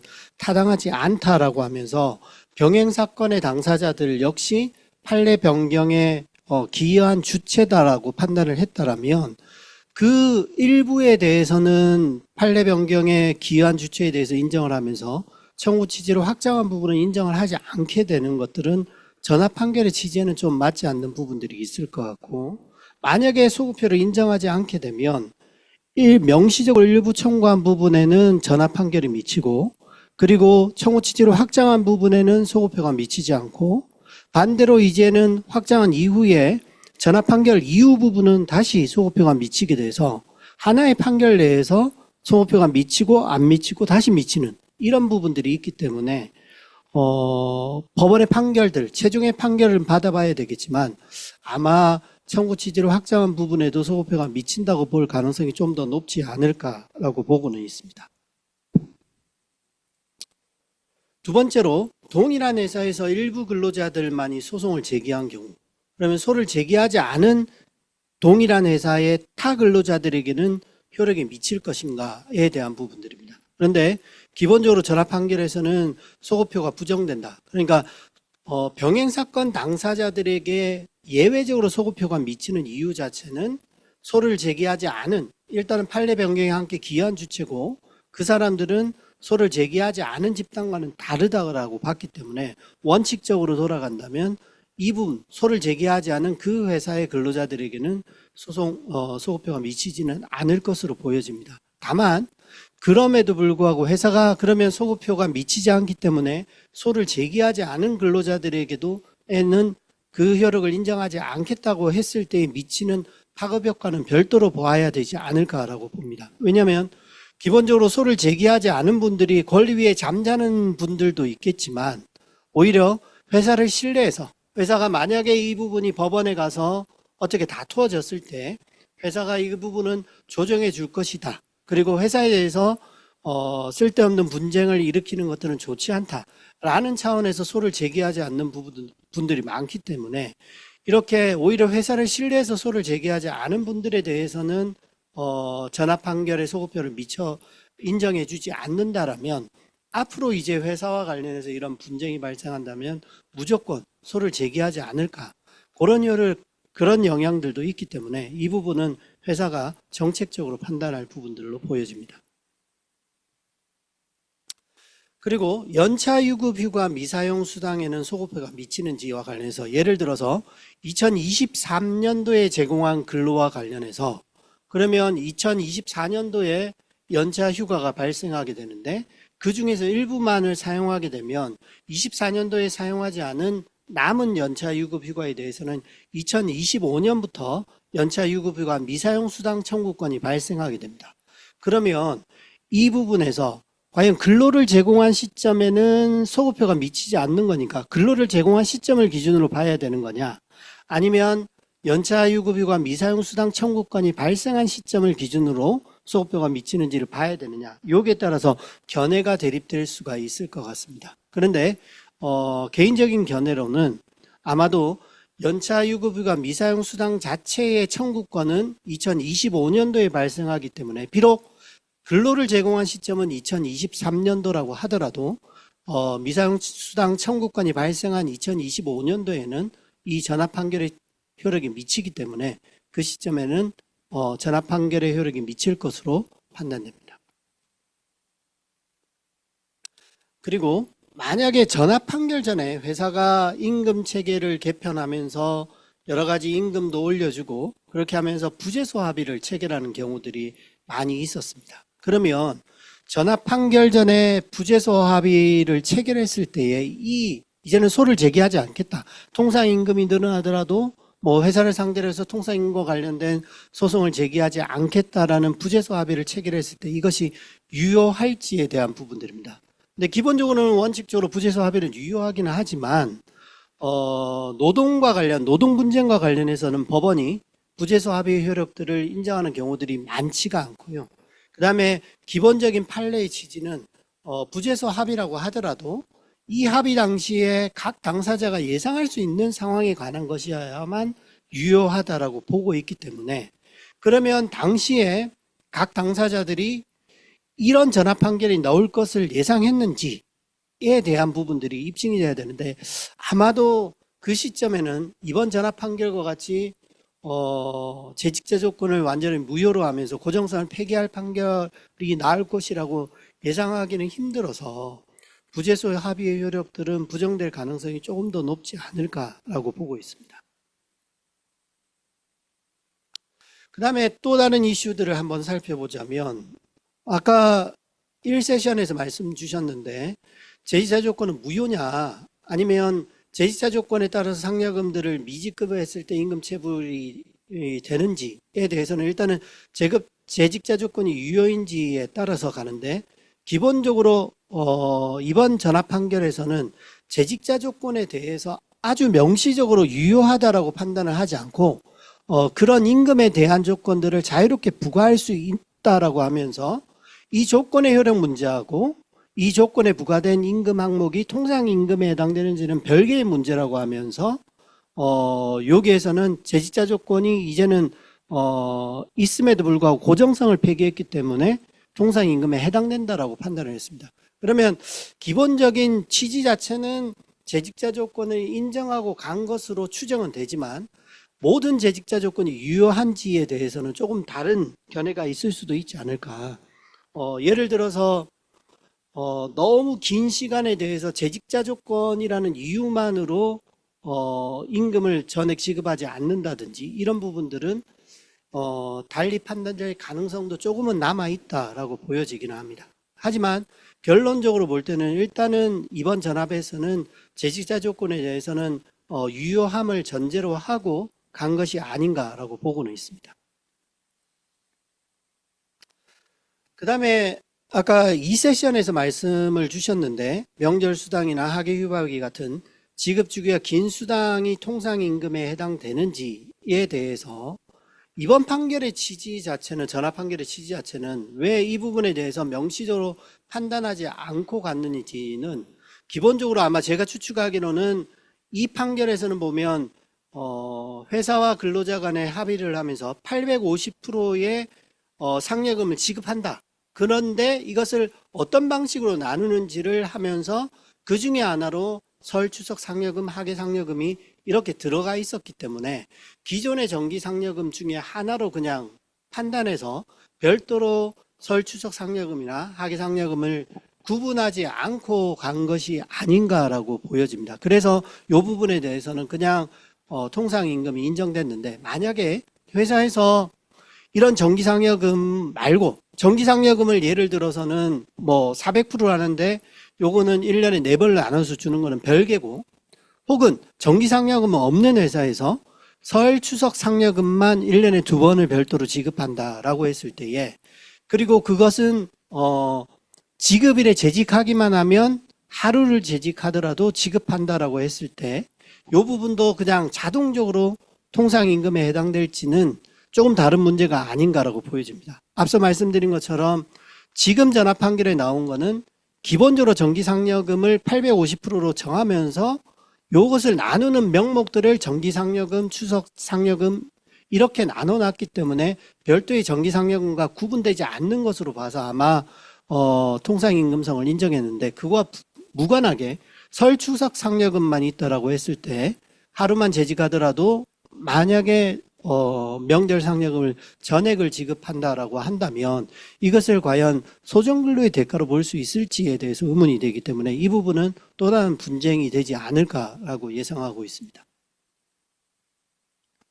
그리고 만약 단체 협약에서 실제 이런 사례들도 있는데 통상임금의 범위가 확대가 된다면 회사가 노조하고 합의를 해서 통상임금의 범위들을 이렇게 정했는데 만약에 앞으로 법원에서 통상임금 판단을 통해서 통상임금 범위가 확대되면 노사가 합의해서 일정 기간 예를 들어 3년 동안은 임금 인상은 없다라고 합의들을 했을 때 이 부분은 유효한지가 문제가 될 수가 있습니다. 그런데 일단 전합 판결의 취지와 이러한 단체 협약의 합의들은 별개의 문제이기 때문에 제가 볼 때는 이 부분은 유효하지 않을까라고 보여집니다. 그런데 만약 유효하다고 했을 때는 그러니까 임금 인상이 없다라는 부분에 대해서 노사는 합의들을 한 거다. 통상임금 범위가 확대가 됐을 때는. 그런데 이제 노조에서는 전합 판결 이후에 자 이제 통상임금이 확대된 거는 별개의 문제고 우리는 임금 인상에 대해서 요구할 것이다 라고 하면서 임금 인상을 요구하면서 단협에서는 임금 인상을 요구하지 않는다라고 했는데 이 부분에 대한 쟁의행위를 했을 때는 적법할지, 이러한 쟁의행위가 적법할지와 관련한 이슈들이 제기되지 않을까라고 보여집니다. 기본적으로 뭐 여러 가지 견해가 있을 수 있는데 임금 인상을 하지 않는다라는 부분에 대해서는 어떻게 보면 하나의 평화 조약으로 평화 협정으로 보여져서 이 부분을 무시하고 쟁의행위를 나갔을 때는 쟁의행위가 위법한 쟁의행위로 볼 여지들도 있지 않을까라고 보여집니다. 그러면 이제는 통상임금의 범위들이 완전히 확대가 됐고 고정성이 탈락됨으로 인해서 통상임금이 상당히 확대가 됐고 그리고 이미 기존에 2013년도 전압 판결을 토대로 해서 통상임금 범위를 노사합의로 정리한 기업들이 굉장히 많습니다. 그렇기 때문에 이번 전압 판결의 취지에 따라서 통상임금 범위들이 달라졌기 때문에 임금 체계 개편의 필요성들은 굉장히 높아진 상황들입니다. 그리고 경총에서 파악한 바로는 국내 기업의 26% 연간 약 6조 7천억의 추가 인건비가 발생할 것으로 보고 있고 대기업보다는 연장 야간 근로들이 훨씬 많은 중소기업에 더 큰 영향을 줄 것으로 예상을 하고 있습니다. 그렇다면 일단은 먼저 우리가 임금 체계를 어떻게 개편할 것인지에 대해서 논의를 하기 이전에 통상임금이 적용되는 항목을 확인하고 그 부분을 최소화하는 것들이 가장 유효한, 어떻게 보면 임금 체계를 개편하기보다 더 실효성이 있는 부분들이지 않을까라고 봅니다. 그러면 대표적으로 통상임금이 적용되는 항목은 연장근로수당과 그리고 연차유급휴가 미사용 수당이 가장 기본적인 부분들입니다. 그렇다면 제일 먼저 필요한 부분들은 근로시간의 효율화입니다. 불필요한 연장근로를 제한하고 짜투리 시간을 줄이고 불필요한 회의를 없애고 불필요한 보고서들을 없애는 이렇게 근로시간을 효율화하는 부분들이 가장 선행되어야 되지 않을까라고 봅니다. 한국의 경우에 보면 OECD 국가 중에서 멕시코, 코스타리카 다음으로 근로시간이 가장 많은 3위에 해당되는 국가입니다. 반면에 시간당 노동생산성은 38개국 중에서 27위로 매우 낮습니다. 그러니까 사실은 우리나라의 경우는 연장 근로를 할 것을 전제로 해서 실제 근무 시간 중에 근무 효율도, 업무 집중도들은 매우 낮은 경우들이 굉장히 많죠. 9시에 출근해서 컴퓨터 켜고 내려가서 담배 피고 그 다음에 점심시간 12시간이면 11시 반부터 나가서 식사하고 들어와서 들어온 뒤에도 양치하고 실제 업무에 투입하는 시간을 보면 점심시간은 1시간보다 훨씬 많은 시간들이 들어가다 보니까 이 근무 시간 중에 업무 집중도가 매우 떨어진다는 거죠. 그래서 오히려 사실은 임금 체계 개편보다 더 필요한 부분들은 근무 시간을 효율화한 부분들. 그래서 연장 근로를 낮추는 부분들이 더 필요한 부분들이고 그리고 실질적이고 적법한 연차 유급 휴가 사용 촉진을 통해서 연차 유급 휴가 미사용 수당이 발생하지 않도록 하는 부분들이 필요합니다. 근데 실제 저희가 자문을 하거나 저희들이 소송하고 있는 것들을 보면 법에서 정의한 대로 엄격하게 연차 유급 휴가 사용 촉진하는 회사들이 별로 많지가 않기 때문에 결국 여기에 대한 리스크들도 발생하기 때문에 연차 유급 휴가 사용 촉진을 통해서 법에서 정한 대로 사용 촉진을 통해서 이러한 통상임금이 적용되는 항목 자체를 낮추는 부분들, 이 부분들이 먼저 선행되어야 되지 않을까라고 보고 있습니다. 두 번째로 임금 체계를 개편할 때는 불필요한 각종 수당들을 단순화하는 부분들이 필요하고요. 그리고 지금 우리나라의 제도는 이미 아시겠지만 호봉제가 대부분의 임금 체계들인데 이 호봉제에 대해서 연봉제나 직무급 그리고 성과급 체계들을 높이는 부분들이 필요할 것 같습니다. 그리고 개인이나 부서의 성과를 바탕으로 한 임금 체계들을 개편할 필요들이 있습니다. 그리고 성과급 부분은 이 세션에서 말씀을 하셨기 때문에 이 부분은 넘어가도록 하겠습니다. 그리고 복지성 수당에 대해서도 확대할 필요들이 있는데요. 그냥 복지성 수당이다라고 해서 이 수당을 확대하는 것은 여전히 통상임금성을 확대할 가능성들이 있습니다. 그래서 단순히 복지성 수당으로 확대를 할 것이 아니고 실제로 이 부분은 복지 명목으로 발생되었다라는 부분들이 최초 도입 때부터 입증이 가능하도록 근거들을 남겨야 될 것이고, 가능하다면 이런 식대나 교통비, 통신요금 같은 경우들은 실비 명목으로 수당을 해서, 그래서 최고 한도는 정하되 실제로 발생한 만큼에 대해서는 실비로 정산해서 지급을 한다라면 이 부분은 통상임금에서 제외될 가능성이 높습니다. 그리고 이 세션에서 말씀하셨지만 복지 포인트를 확대하는데, 이 복지 포인트가 과거의 대법원에서 복지 포인트는 통상임금이 아니라고는 했지만, 이것은 회사가 어떻게 복지 포인트를 운영하느냐에 따라서 통상임금에 될 수도 있고 안 될 수도 있기 때문에 복지 포인트를 확대하되 사용처 등을 한정하고 미사용을 한다면 환급하지 않고 소멸하는 이런 식의 통상임금 가능성들을 낮추는 부분에 임금 체계를 개편할 필요들이 있지 않을까라고 보여집니다. 그리고 임금 체계 개편은 단순히 이제 통상임금의 정의들을 새롭게 한다고 했을 때는 기존의 2013년 전합 판결보다는 이번 전합 판결이 통상임금의 범위를 넓혔으니까 당연히 유리한 변경이겠지만, 이와 더불어서 각종 임금 체계가 같이 돌아간다면 유리한 부분들도, 근로자들에게 유리한 부분들도 있을 것이고 불리한 부분들도 있을 것이기 때문에 이 부분에 대해서는 좀 더 면밀하게, 이것이 종합적으로 봤을 때에 불이익한 변경인지 아닌지를 검토를 해서 근로자들의 집단적 동의를 받아야 되는지에 대한 부분들을 검토할 필요들이 있고요. 예를 들어서 불이익한 변경이지만 근로자들 과반수의 동의를 받지 못했다라고 하더라도 이 부분은 재직자에 한해서 효력이 없는 부분이지, 그 변경한 이후에 신규 입사자에게는 효력이 있다라고 보고는 있습니다. 이 부분도 염두할 필요들이 있고요. 그 다음에 최근의 대법원 판결에서는 이렇게 집단적 동의 절차를 거친, 적법하게 변경을 거친 취업규칙이 있다라고 하더라도 개별 근로계약이 이렇게 변경된 취업규칙보다 더 유리한 내용이 있다라면 이 유리한 근로계약이 적용된다라고 했기 때문에 취업규칙만 변경할 것이 아니고, 특히나 임금과 관련해서는 개별 근로계약에 들어가 있는 부분들이 굉장히 많습니다. 그래서 개별 근로계약에 혹시 취업규칙보다 유리한 내용이 있는지도 같이 살펴서 이러한 근로계약과 취업규칙까지 같이 변경하는 부분들이 필요할 것으로 예상됩니다. 제가 준비한 부분은 여기까지입니다. 네, Q&A 세션으로 바로 넘어가도록 하겠습니다. Q&A 세션을 맡은 구자영 변호사입니다. 저희가 사전 질문을 받았습니다. 그 사전 질문이 어제 오전 기준으로 199건이 들어와서 이렇게 분석을 해보면은 공통된 내용들이 많이 있었습니다. 그리고 이제 어제 추가로 들어온 질문까지 합치면 200건이 넘었다고 합니다. 그래서 이 질문들을 보시면은 그 명절 상여 휴가비에 대한 질문이 제일 많았고요. 그 다음에 그 각각의 세부적인 수당별로 통상임금에 해당하는지 여부를 질의하는 그런 질문들이 많이 있었습니다.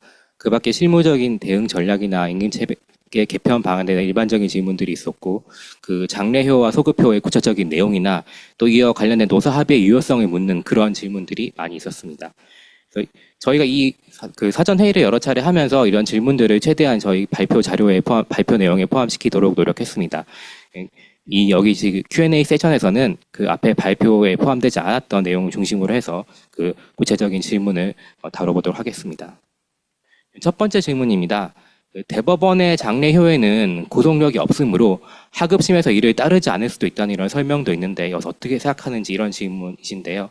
이 질문은 그 이명철 변호사님께 드리도록 하겠습니다. 네, 결론은 따를 겁니다.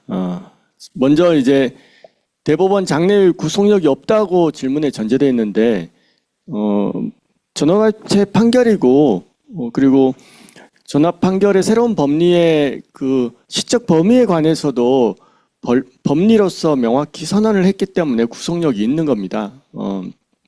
물론 이제 좀 어려운 말로 당해 사건에만 기속력을 미치지만 사실상 하급심도 앞으로 재판할 때 선례로서 존중하고 따를 겁니다.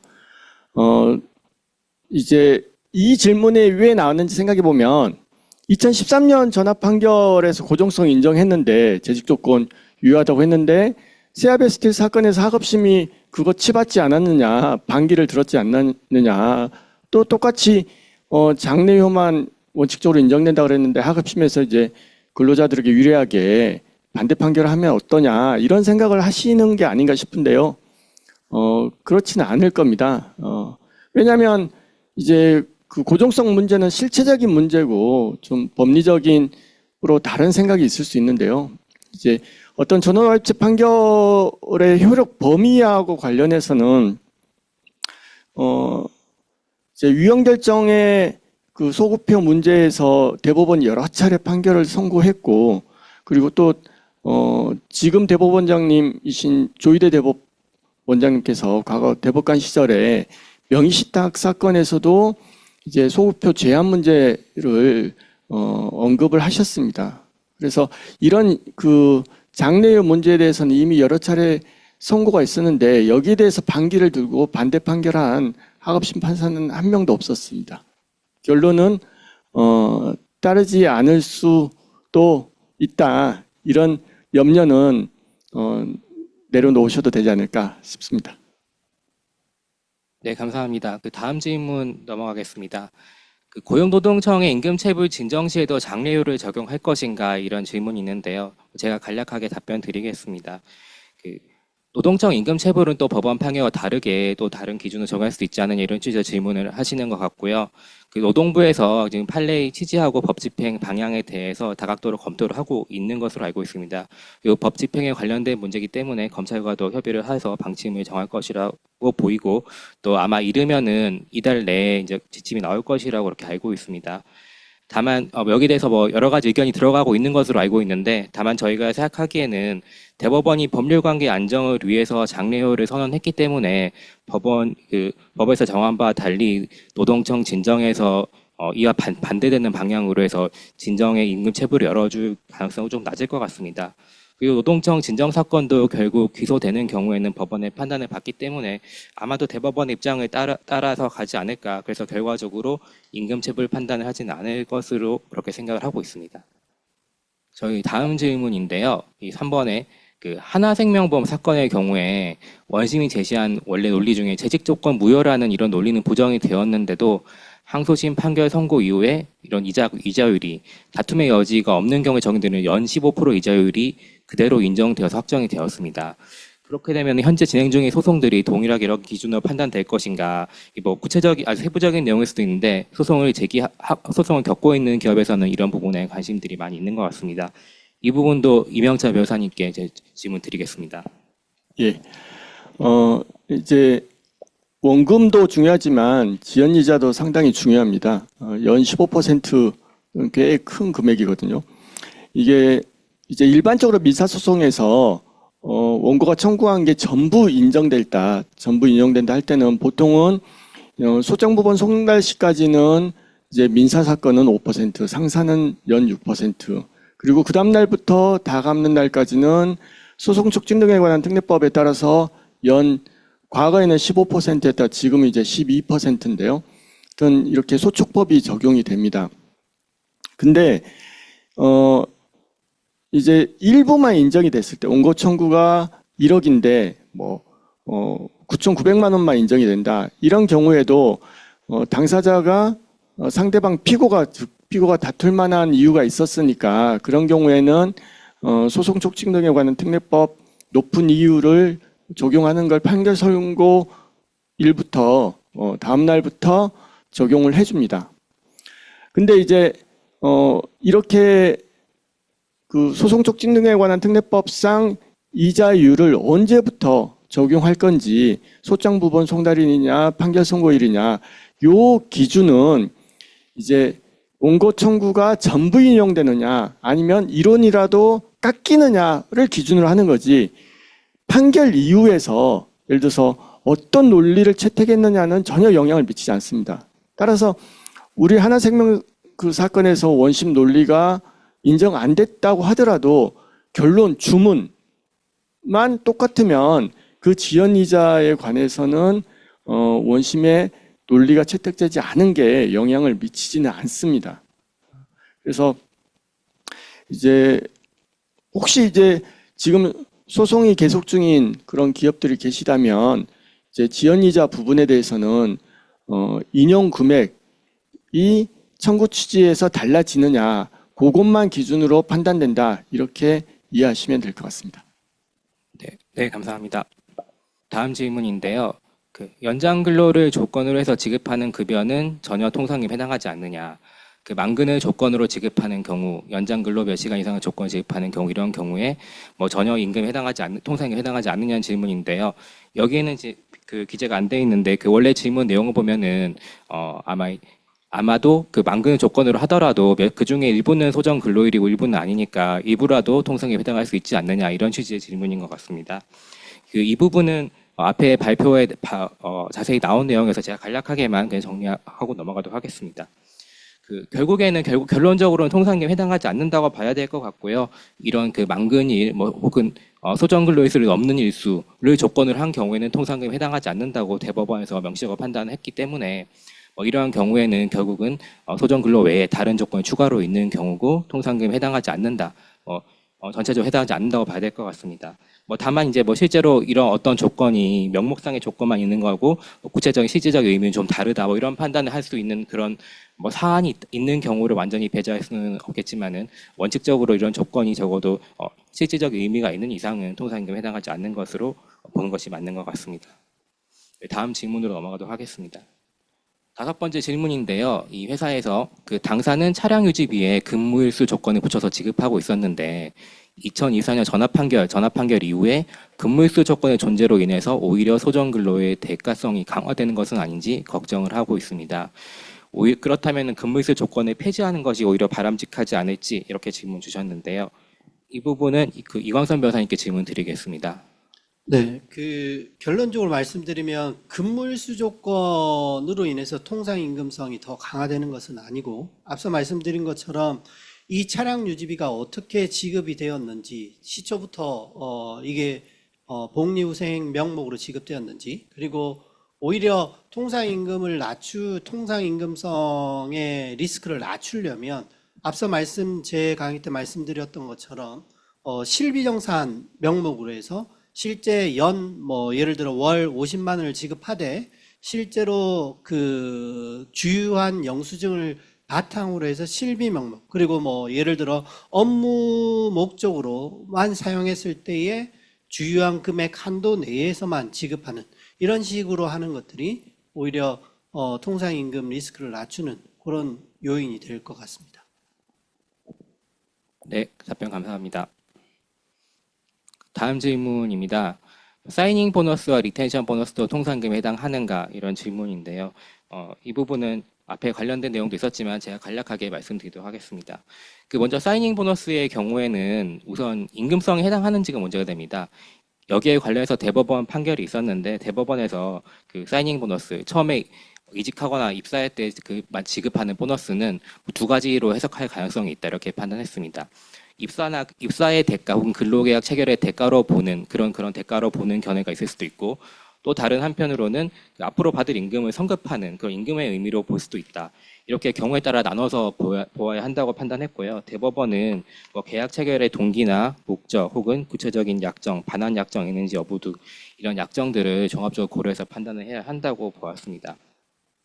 그래서 이제 만약에 임금에 해당하는 경우에 그때 이제 통상임금에 해당하는지가 문제되는데, 그 사이닝 보너스의 그 구체적인 계약 조건에 따라서 다르게 볼 여지도 있을 것으로 생각이 되지만은 일반적으로는 입사할 때 이례적으로 지급하는 이런 임금은 이제 소정 근로의 대가로 보기보다는 그 입사 자체 혹은 계약 체결의 대가로 봐야 하기 때문에 일반적인 의미에서는 통상임금에 해당할 가능성은 낮을 거라고 생각하고 있습니다.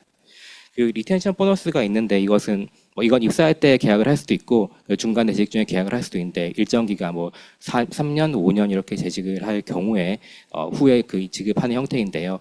이것은 이제 재직자 조건과 유사한 형태이긴 하지만은 보통은 이례적으로 지급하고 장기간 근무할 것을 전제로 하는데, 앞에서 이제 최준수 변호사님 강의에 발표에 나왔던 장기간의 기간이 있는 그런 급여와 비슷한 기준으로 결국 봐야 될 것 같습니다. 지급 주기와 목적이나 이제 지급 조건, 지금 이런 것들을 보아서 임금성을 판단해야 되는데 결국 전반적으로는 그 정기성을 인정하지 않을 여지가 있고 또 그다음에 소정근로의 대가로 보지 않는 가능성이 있어서 결국에는 임금에 해당하지 않는다고 판단할 가능성이 좀 더 높지 않을까, 이렇게 생각을 하고 있습니다. 네, 다음 질문으로 넘어가도록 하겠습니다. 다음 질문인데요. 법정 기준 이상으로 지급하던 수당을 폐지해도 되는가라는 질문입니다. 내용을 보면은 이 회사에서는 이제 과거에 2013년 전압 판결에 따라서 노사 합의 단체별로 임금 체계를 개편하면서 특정한 수당에 재직자 조건을 부과해서 통상임금에서 배제했습니다. 그런데 대신에 이를 일부 보전하기 위한 보전수당을 당시 신설해서 지금까지 지급해 왔는데요. 이제 2014년 전압 판결로 이 수당이 이 재직자 조건에 불구하고 통상임금에 해당한다고 보게 되었으므로 그렇다면은 그 과거에 지급하였던 보전수당은 폐지해도 되는가 이렇게 질문해 주셨습니다. 최진수 변호사님께 질문 드리겠습니다. 네. 지금 질의하신 보존수당은 법정수당이 아닌 이제 회사에서 정한 약정수당, 이기 때문에, 폐지하면 근로자한테 불이익하지만, 불이익 변경 절차, 이제 집단적 동의 절차를 거치면, 폐지할 수는 있습니다. 그거는 뭐 너무나 당연할 것 같고요. 근데 질의하신 취지가, 이게 집단적 동의 절차를 거쳐서 폐지를, 노사 합의를 거쳐서 하는 것 외에, 이 당시 이제, 이 보전수당을 지급하게 된 경위가 임금체계 개편하면서 일부 수당에 대해서 재직자 조건을 부과해서 통상임금의 범위에서 제외해서 통상임금이 조금 감소할 수 있는 여지가 있고 대신에 이에 대한 근로자들의 불이익을 일부 보전하기 위해서 보전수당을 신설했으므로 그 합의의 전제가 바뀌었기 때문에 이런 노사합의를 사용자가 일방적으로 집단적 동의 절차 없이 폐지할 수 있느냐 취소할 수 있느냐 이런 질의 취지로도 이해됩니다. 노사합의도 이제 계약의 일종이고 따라서 민법상 계약법의 적용을 받기 때문에 그 노사합의의 하자 무효 취소 사유가 있으면 이제 해제 취소 무효 주장을 할 수는 있을 것 같습니다. 다만 이 노사합의가 과연 이런 것을 조건으로 했는지 그게 노사합의서에 명확하게 들어갔는지 이것이 불명확하다면 무효 취소 사유가 없거나 주장하더라도 받아들여질 가능성은 낮지 않을까 그렇게 보여집니다. 이상입니다. 네, 감사합니다. 다음 질문인데요. 그 공기업이나 외국계 기업에 어떤 영향이 있을지 이제 각각 들어온 질문인데 우리는 공기업인데 어떤 영향이 있을까요? 외국계 기업인데 어떤 영향이 있을까요? 이런 질문들이 있었습니다. 이분 제가 간략히 답변을 드릴 텐데요. 기본적으로 공기업이나 외국계 기업이라고 해서 뭐 다른 법리가 적용되는 것은 아니니까 동일한 법리가 적용되는데 아마 이제 질문의 취지는 이런 특수성에 비춰봐서 어떤 점들을 유의해야 될 것인지 뭐 그런 말씀 같습니다. 공기업의 경우에는 인건비 총액이 제한되어 있는 그런 문제가 있는데요. 과거에 이제 기재부에서 그런 지침을 예산 편성 지침을 내린 적이 있습니다. 통상임금 소송을 통해서 만약 인건비가 증가하는 경우에는 인건비 총액 제한에서 예외로 하겠다 이렇게 제안을 한 적이 있었는데요. 만약에 이번에 또 다시 그런 지침이 나온다면은 그런 게 적용될 수 있겠지만은 그런 게 없다면은 결국은 공기업에서 인건비 총액을 제한할 필요가 있기 때문에 OT를 제한하는 수밖에 없을 것 같습니다. 그래서 OT 수당이 최대한 발생이 덜 되도록 하고 보상 휴가를 준다든지 아니면 또 앞서 나왔던 것처럼 근무 시간의 효율화를 통해서 초과 근로가 자체가 발생하지 않도록 이 통제를 할 수밖에 없을 것 같습니다. 외국계 기업 같은 경우에는 일반적으로 이제 우리나라의 다른 기업들에 비해서 수당 체계가 복잡하지 않은 경우가 많이 있어서 비교적 문제가 덜 되는 경우가 많습니다. 다만 이제 그리고 또 이제 우리나라에 있는 한국 브랜치는 4인 이하로 구성되어 있는 경우가 많아가지고 연장근로 수당에 가산수당이 적용되지 않는 경우들이 있어서 비교적 영향을 덜 받는 경우도 있는데 다만 그렇다고 하더라도 연장근로를 하는 경우에는 또 가산은 하지 않더라도 통상임금 지급돼야 되기 때문에 통상임금이 변동이 될 수 있다는 것은 좀 유의할 필요가 있고요. 그리고 그리고 이제 외국 기업들 같은 경우에 한국 근무에 대해서 특별한 수당을 주는 경우들이 있는데 이러한 특별 수당 이제 외국 기업 입장에서 해외 근무 수당에 해당하는 이 수당이 통상임금에 해당하는지가 문제가 될 수 있습니다. 여기에 대해서 이제 한국 기업에서 외국에 파견했을 때 지급하는 이제 해외 근무 수당이 통상임금에 해당하는지에 대해서 최근에 판결들이 나오고 있는데요. 최근에 선고된 판결들 중에서는 이제 통상임금에 해당한다 이렇게 본 판결들이 있어서 유의가 필요합니다. 다만 이제 이 판결들은 해외 근무를 할 때 수당에 통상임금에 해당하다 본 이유가 다른 실비 변상적인 요소가 없고 왜냐하면 실비 지급과는 별도로 지급이 돼서 그리고 또 별도로 OT 수당을 따로 지급하고 있었기 때문에 또는 그런 고정 OT로 볼 여지도 없다 이런 점들이 고려가 되었기 때문에 구체적인 내용을 보아야 할 것 같습니다. 그리고 그 외국계 기업에서도 포괄임금제를 하고 쓰고 있는 경우들이 많이 있는데 이런 포괄임금제를 사용하는 경우에도 앞서 나왔던 것처럼 그 포괄임금제를 몇 시간분 우리가 몇 시간분으로 해서 이 시간에서 계산해서 준다고 하는 경우에는 그 시간에 비례해서 통상임금도 늘어나는 만큼 이 고정 OT로 정해져 있어도 늘어나기 때문에 이 부분을 고려하셔야 될 것 같습니다. 네, 이상입니다. 저희가 준비한 그 Q&A 세션은 여기까지고요. 저희 마치고 조사부장님께 연결드리도록 하겠습니다. 네. 이로써 저희가 준비한 3가지 세션과 질의응답 세션을 모두 마쳤습니다. 이번 대법원 판결은 앞으로 임금체계 개편, 노사협상 전략 변화, 그리고 각종 분쟁에 적정한 대응과 같이 기업의 많은 고민거리, 어려운 숙제를 던졌습니다.